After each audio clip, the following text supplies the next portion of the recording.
Call the meeting to order, please. Excuse me. First of all, I'd like for Mary Slankard to give the oath of office to the City Council and the City Clerk. If each of you will please rise and raise your right hand, please. And repeat after me. I do hereby solemnly swear. I hereby solemnly swear that I will support the Constitution of the United States. that I will support the Constitution of the United States And the Constitution of the State of Arkansas. and the Constitution of the State of Arkansas. That I will faithfully perform and discharge That I will faithfully perform and discharge the duties of the office to which I have been elected the duties of the office to which I have been elected in and for the City of Lowell, Arkansas, in and for the City of Lowell, Arkansas, upon which I am now about to enter. upon which I am now about to enter. Congratulations, these are here now duly sworn. I do have a certificate of office to each of you. And I'll just hand you it.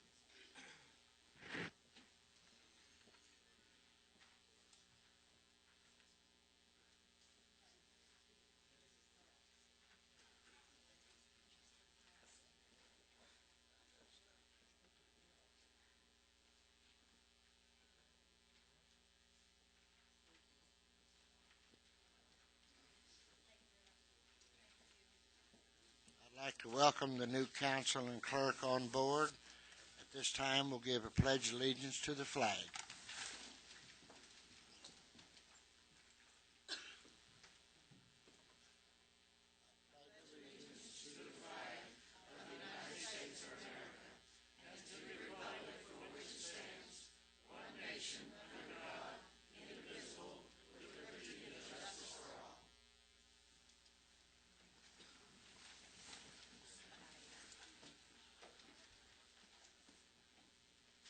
Reverend Robert Lowell, pastor of the Free Will Baptist Church in Lowell, will give the invocation, please.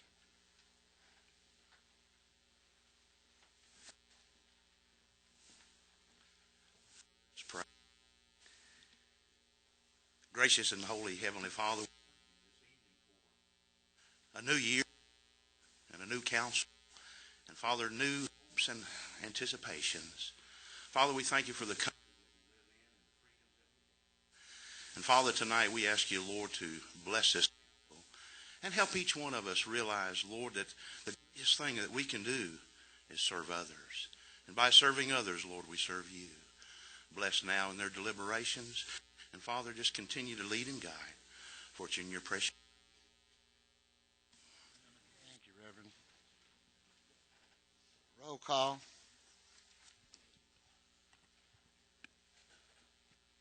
Kamala Lamons. Here. Ted Morrill. Here. Eric Shine. Here.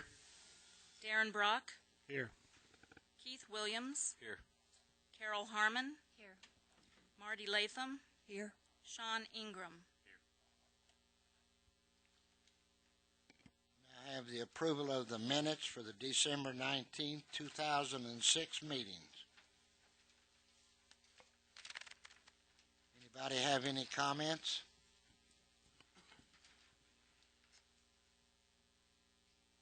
I entertain a motion. Move to approve as written. Oh, approve as written, yes. Second.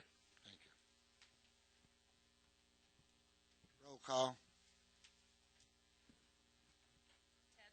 Ted Morrill. Yes. Eric Shine. Yes. Darren Brock. Yes.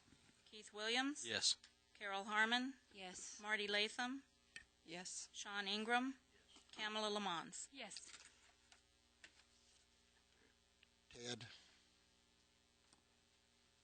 Ted needs to amend the agenda at this time. Okay, there's a couple things that I would like to amend the agenda to include. You were each given a memo for the purchase of police vehicles. I'd like to amend the agenda to include that, as well as paying the bills that Mary Mason passed out before the meeting. If I could, I'd like to amend the agenda to put those two items on. That a motion, I take it? Yes, that is a motion. I second that. comments? Roll call. Eric Shine, Yes. Darren Brock, Yes. Keith Williams, Yes. Carol Harmon, Yes. Marty Latham, Yes. Sean Ingram, Kamala Lamons, Yes. Ted Morrill. Yes. Next on the agenda is our public forum. Anyone have any comments they'd like to make, please, on items other than on the agenda? Guy?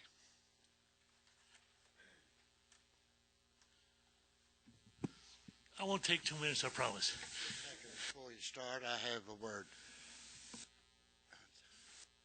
The little timer has been put to bed, people.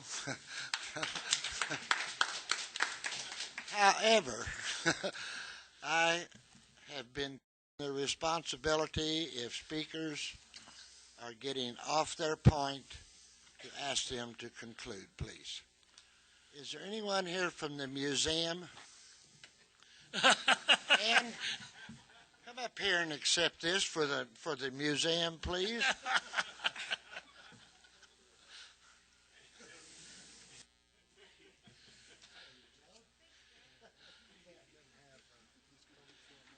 Okay, Guy, I'm sorry. Go ahead. That's all right. Guy Shoemaker, 315 Center Drive here in Lowell. First of all, I want to congratulate the council members here for winning a fantastic election. I look forward to working with you. The other thing is, Mr. Mayor, I've got a challenge for you. I have spent in excess of 40 hours on the budget that was presented. Now, I'm not the smartest man in the world, but I don't think I'm the dumbest either. So help me God, I do not understand it. And I challenge you to get that budget out. And I don't know how you're going to do it, but you have my blessings, and I'll pray for you. Thank you.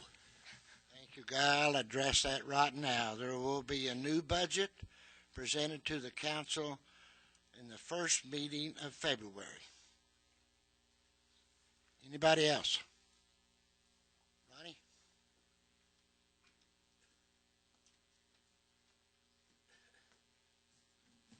My name is Ronnie Breland. I'd like to congratulate every one of you on a good race, and Mr. Mayor and Jeanette. I know before the end of the year, what I want to talk about is the Planning Commission. It was kind of heated about it. I just want to let y'all know that there's a couple open spots on it and that I'm interested in. I'd like to let y'all know that I'd like for you to keep my name in your mind about it. That's all I got to say. Thank you, Ronnie. Ronnie, would you and Guy fill out the top portion of that so we can respond to you? No, this is a forum inquiry to respond to your comments during the public forum. We will. Okay. Okay, thank you. Ronnie, have a seat. Who's next? Okay, that concludes the public forum. Do we have any committee reports? No committee reports. Any old business? No old business. Now we're on to new business. We have ordinance accepting the final plat for the Commerce Park subdivision, Craft and Tull and Associates.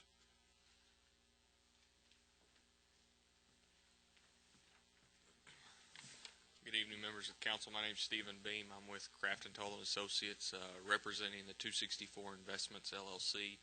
This Commerce Park project was a preliminary plat that went through the Planning Commission. Such, everything's been constructed. There are a few items that Mr. Carnahan may address that we'll be requesting or working out a bond with him for in the coming days, and of course would have all of that in place prior to his signing of the plat. And so if y'all have any specific questions about the project, I'd be glad to answer. Anybody from the audience have any comments? Comments from the council? I have a question concerning the parking. How many parking spots are going to be allowed per plot? Is that up to the individual builder? What it is right now we're doing just the platting. Each one of the individual lots that we're creating will then come back with a large-scale development plan that will be reviewed, and at that time, depending on the specific use, the number of parking spaces for that particular development will be determined and constructed. Right now, we're just building the streets and creating the lots, and so within our PUD, we establish, or we basically just say that the parking ratios for each one of the lots will meet the existing use codes that the city has in place. So does that answer your- My question was concerning maybe they're going to have a high-rise building and there's more than 1, 2, 3 floors. The ground space, is that going to be enough to accommodate for that? Those particular items will be addressed at the large scale. Right now, we're not building any building. This is just a plat, creating a lot. Okay, got it. I know when this came before the Planning Commission, there were items that needed to be wrapped up, and if you said if they weren't wrapped up, you would take out a bond or issue a bond for the city. What items are left to be wrapped up on that? Right now, and I talked with Gary just before the meeting, he was on vacation last week, and we didn't get a chance to go and walk through and determine that specific bond amount. Last week, we'll do that tomorrow. We have a meeting set up to do that. But the items that remain are, there's a few lifts of asphalt. The curb and gutter is all down. There's a few lifts of asphalt to be placed, and then the sidewalks, the sod that'll be between the sidewalk and the curb, and then, of course, the seating and straw and those types of items on the berms that we've constructed. You guys have a number, like a? I don't have a number with me right now because I was going to meet with Gary, make sure we both understood the scope of what the bond needed to cover, and then I'd come up with that number. Of course, have him approve it before we have the bank get the bond. We haven't even discussed the format. I assume a letter of credit is what will be actually, rather than a bond, it'll be a letter of credit from the bank, irrevocable letter of credit. Does this place have an address? It's 4 different lots right now, and we have not received addresses from the city or the Benton County 911 right now. Mr. Carnahan, do you feel comfortable that with us approving this tonight, or?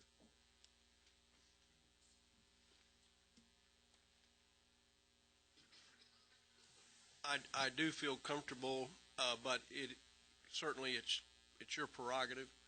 The Planning Commission approved the final plat and pass it on to you for final approval, with the understanding that city staff, myself, Tony Davis, would conduct a final inspection with the engineer and prepare a punch list and obtain from them a bond, in this case probably a letter of credit, that would cover us to make sure that all of the, like he said, the asphalt, there's some street lights and asphalt, and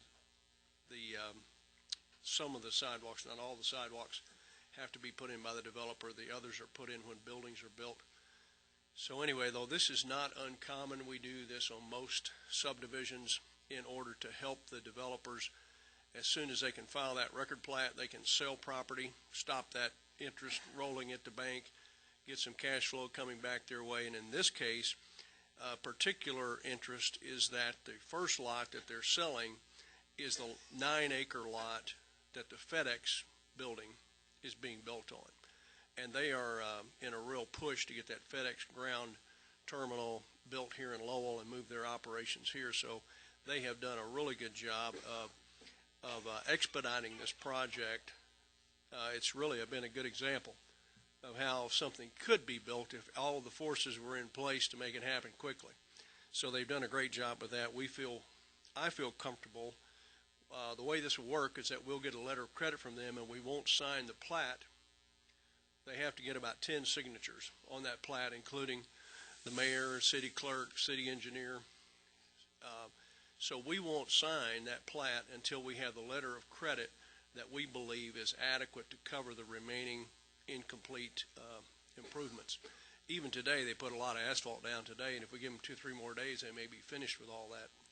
So, but we'll hold up on they won't be able to record the plat until we're satisfied with the letter of credit and the signature. So, If you feel comfortable with that, then I would recommend that we go ahead and approve it. Gary, should we ask the council to approve this contingent upon the bond, issuing a bond? Yes, sir. Okay. Good idea. Mr. Mayor? Any other questions? Yes. Marty? Do we have a schedule of completion on this project, being that it is a PUD?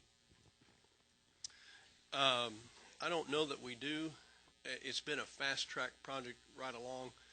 To give you an example, probably shouldn't even tell you this, but they filed, our approval process takes about, in this case, about 8 or 9 weeks to go from turning in a final plat until we get to this meeting tonight, and then it takes another couple of weeks to get the signatures and letter of credits. It takes about 10 weeks. They actually filed the final plat before they ever started construction. And they have built this project during this 8-week period, from nothing to building roads and curbs and pavement. Pretty impressive. Mr. Carnahan, were there any strong concerns when everything was being reviewed on this? Any at all?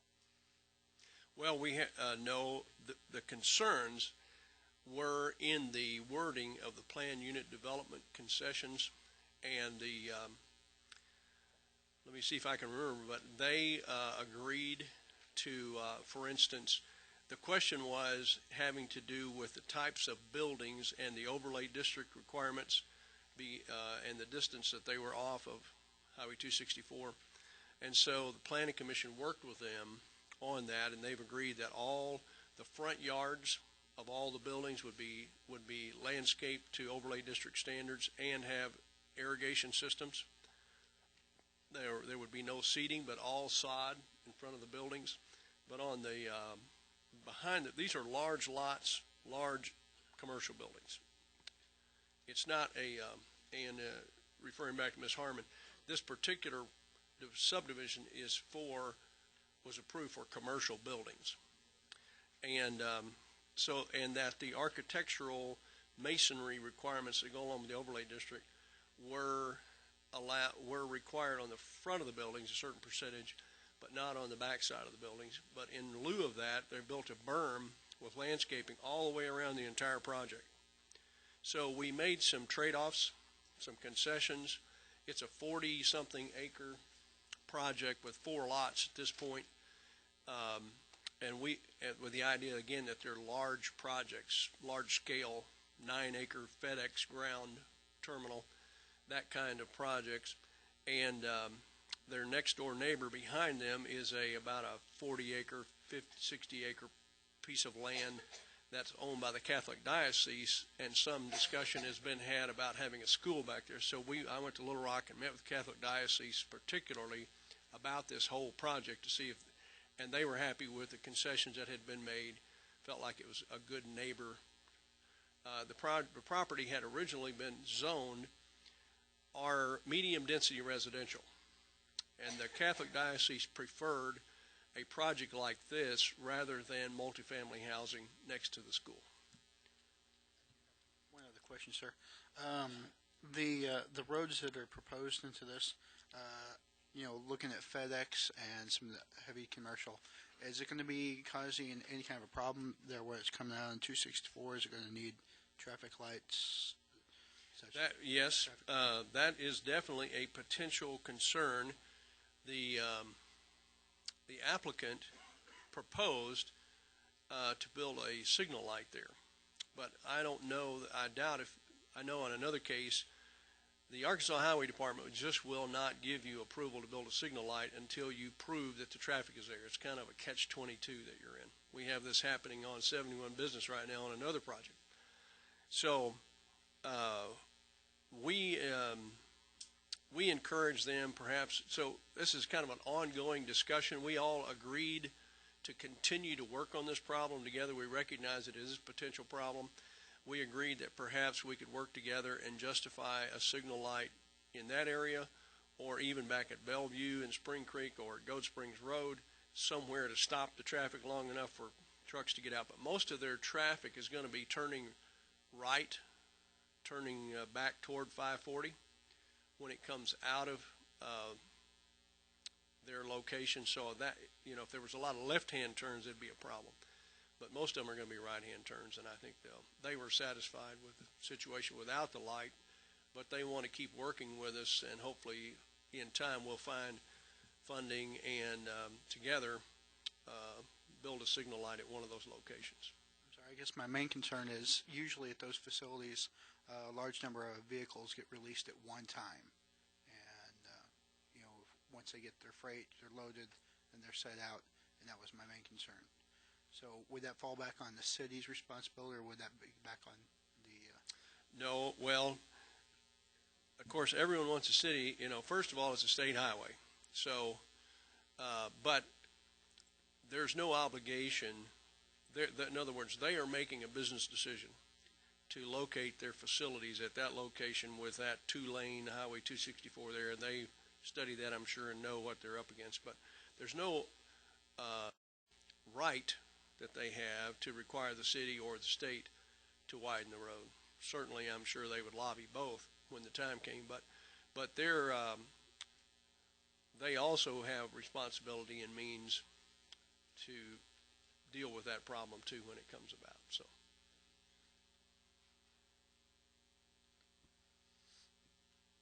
I move we suspend the rules and place this on third and final reading by title only. Second. Roll call. Sean Ingram. Yes. Marty Latham. Yes. Carol Harmon. Yes. Keith Williams. Yes. Darren Brock. Yes. Eric Shine. Yes. Ted Morrill. Yes. Kamala Lamons. Yes. Move I'd for like a at this time to request the council to go to executive session, please. Hold on, please. We need a due pass on that. Oh, I'm sorry. I'll make the motion for due pass. Contingency. Contingent on the bond, satisfactory bond agreement with Mr. Carnahan and with the city. I'll second that. Roll call.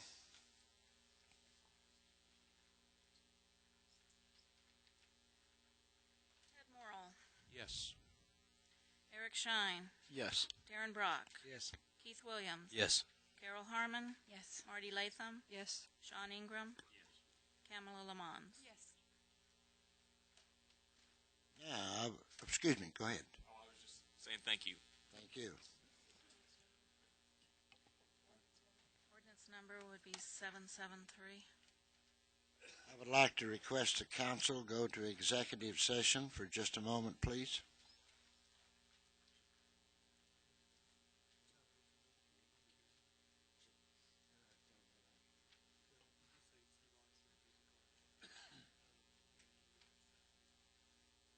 It's regarding an employee and salaries.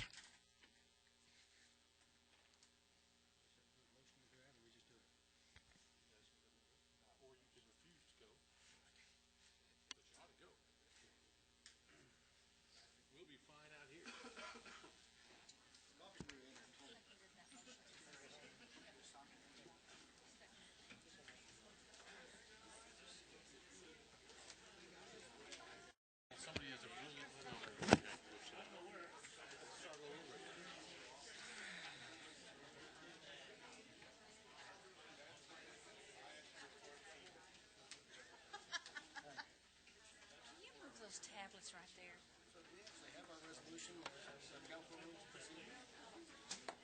Oh, thanks. That way I can see her.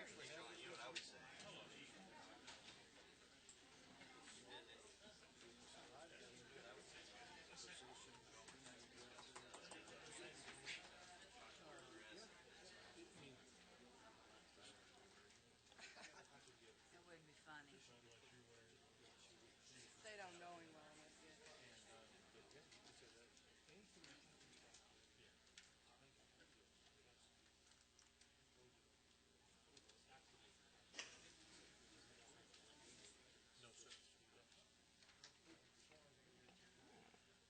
I'd like to report to you the purpose of the executive committee was discuss filling the position of planning director with Michael Solomon.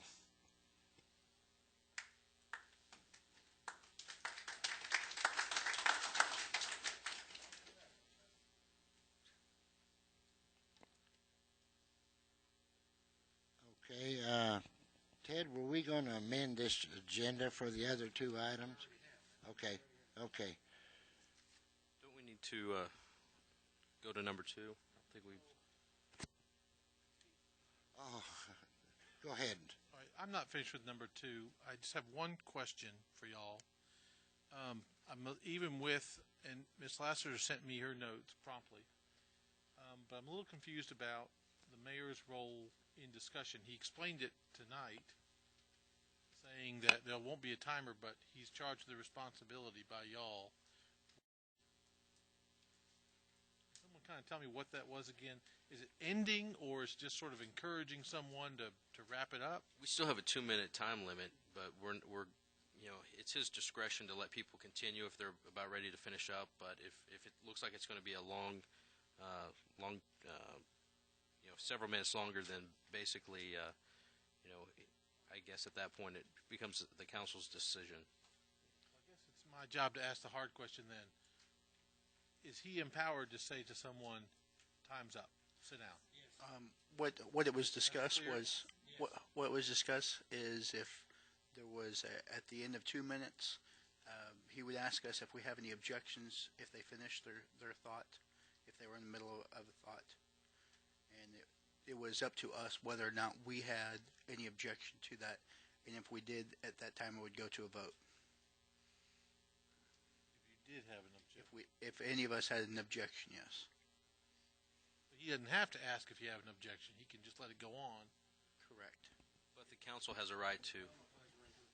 Right. And you have a right to object. And Correct. He can also just say, your time's up, or you're starting to repeat yourself. Or If they're repeating themselves or rambling off, yeah. okay, that's a little harder to write than it is to say, but I think I've got it now. So thank you very much. Okay, the next item is the regular payments necessary to keep our city moving. They're more or less routine type payments. Mary, you want to tell us about these?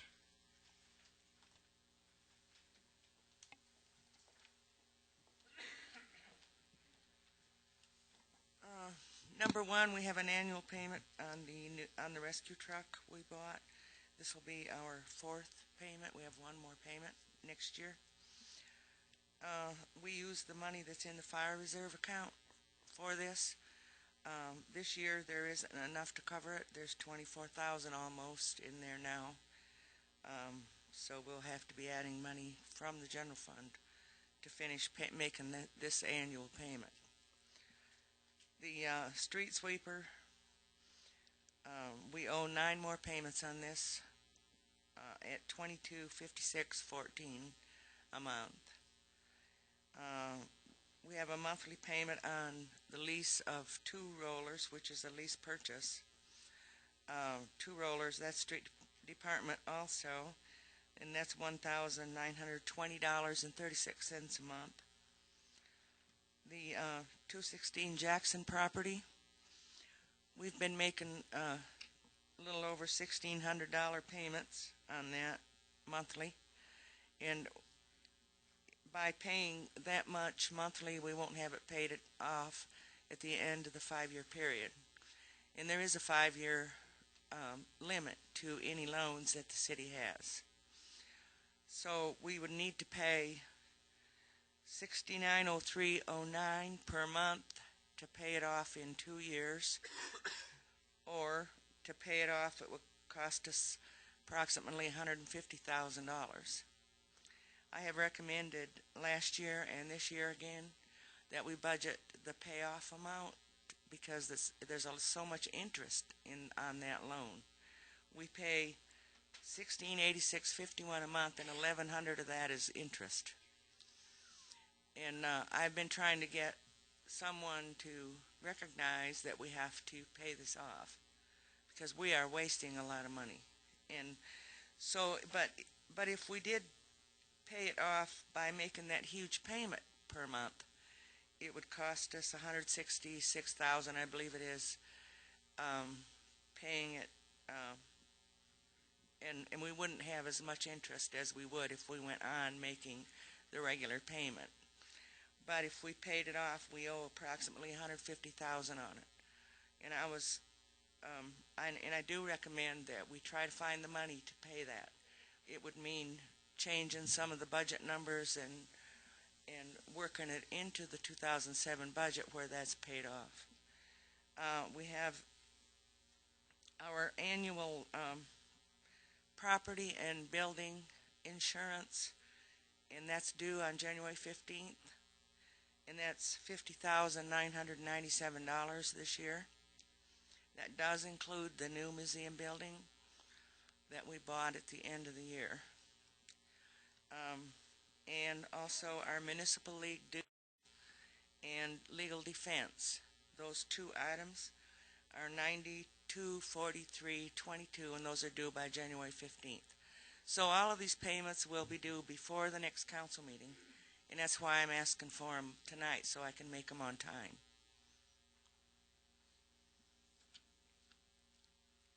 Any questions or comments? So you're actually asking us how much you want us to apply toward these payments, because it looks like there's some options here. The only option is the Arvest Bank, the 216 Jackson that I just went through with you. If we continue to make regular payments,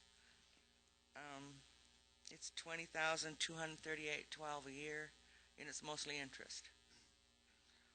If we pay the $69.03.09, that is getting rid of a lot of interest, but it's not paying it off this year, but next year, at the end of next year.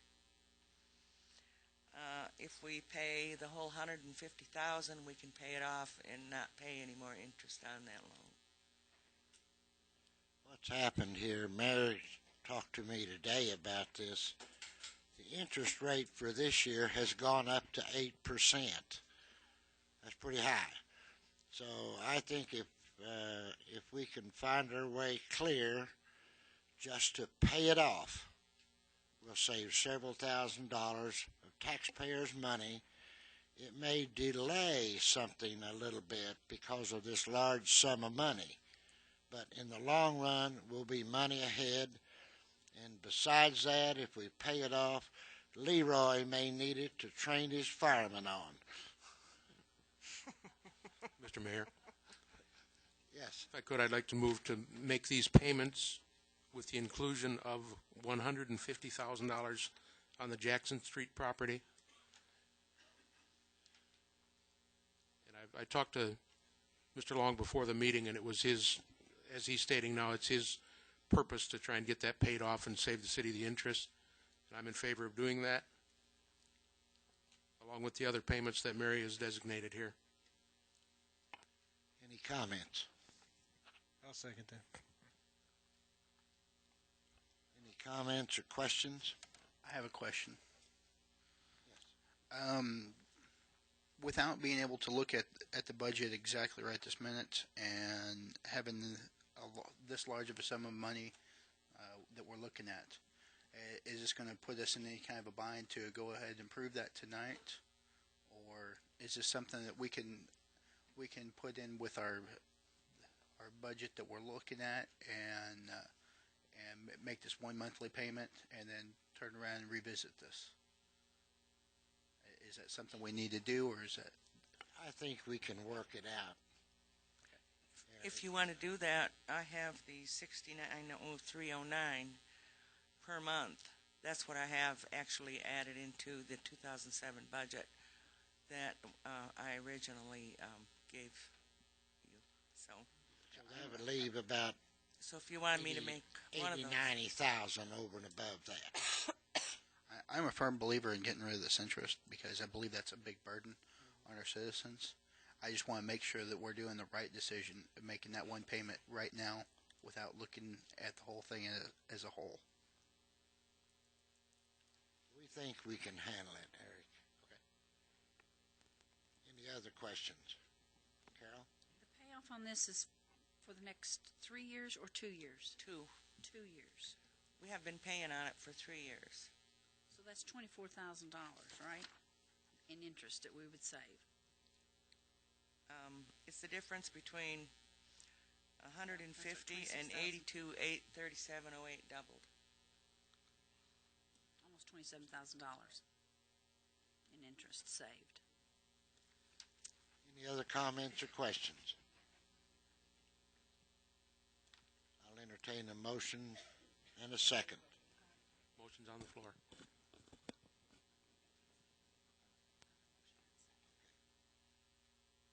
Roll call. Camel Lamons, Yes. Ted Morrill, Yes. Eric Shine, Yes. Darren Brock, Yes. Keith Williams, Yes. Carol Harmon, Yes. Marty Latham, Yes. Sean Ingram. Yes. Next item on the agenda is Joe. You want to talk to us about some emergency vehicles? Joe Landers, please. Paul, you come up too. I think the appropriation memo you have is for the purchase of 3 vehicles, which would be police cruisers and 1 motorcycle. The 3 vehicles that we're looking at purchasing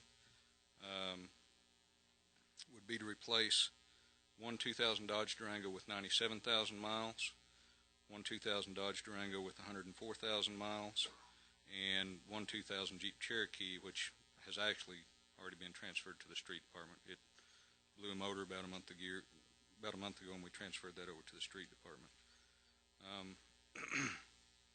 The police motorcycle, that's something that my officers have lobbied me for over the past couple of years. One in particular, Officer Pilaro, and actually made himself quite a pest. But I'm going to let him speak a little bit about that. Are there any questions about the vehicles? What type of vehicles are they? They are Dodge Chargers. Did we get the discounted price on these? I know. Yeah, these the vehicles that we normally buy, including this year, are off of the state contract, and these vehicles are the state sets specifications.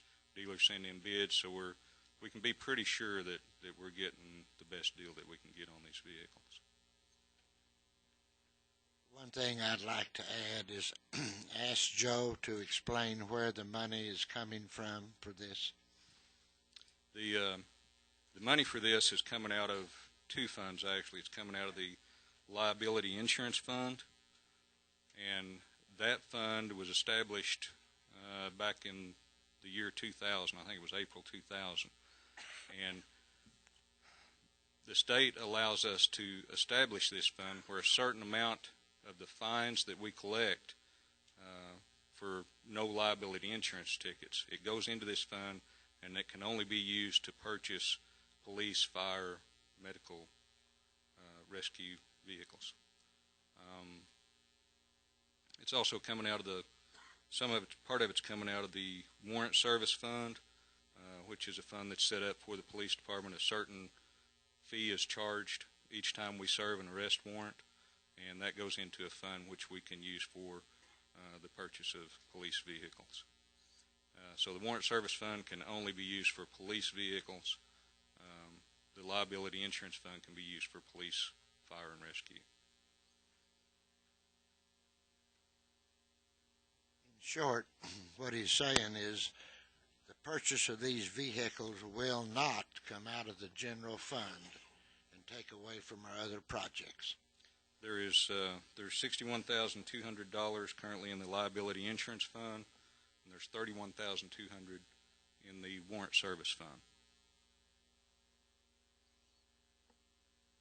And the purchase of these 3 vehicles, along with the motorcycle, would come to a total of $79,686, which is going to leave us some money in there to start building on vehicles for next year. Just kind of curious, what do you think you'll get out of the Durangos, the trade-in on those? Well, what we normally do with the Durangos is we just turn them back to the mayor. I know in the past the mayors have sometimes auctioned those off, and we just don't get much for them. It makes more sense if we can find a slot in the city for a vehicle, somebody that can use a vehicle like that. Whenever they get 100,000 miles on them, I like to take them off of emergency services. the maintenance. If you're out there pushing that vehicle hard every day like we have to in emergency services sometimes, those motors and transmissions start to blow, or, you could put it in the street department, code enforcement, admin, something like that, and they can, that vehicle be good for, a few more thousand miles. The $79,000, is that going to purchase the 3 cars plus the motorcycle? Yes, ma'am. Okay. Mayor, I'd like to move that we accept or we appropriate the funds for this. Any questions or comments? Roll call. Sean Ingram. Yes. Marty Latham. Yes. Carol Harmon. Yes. Keith Williams. Yes. Darren Brock. Yes. Eric Shine. Yes. Ted Morrill. Yes. Kamala Lamons. Yes.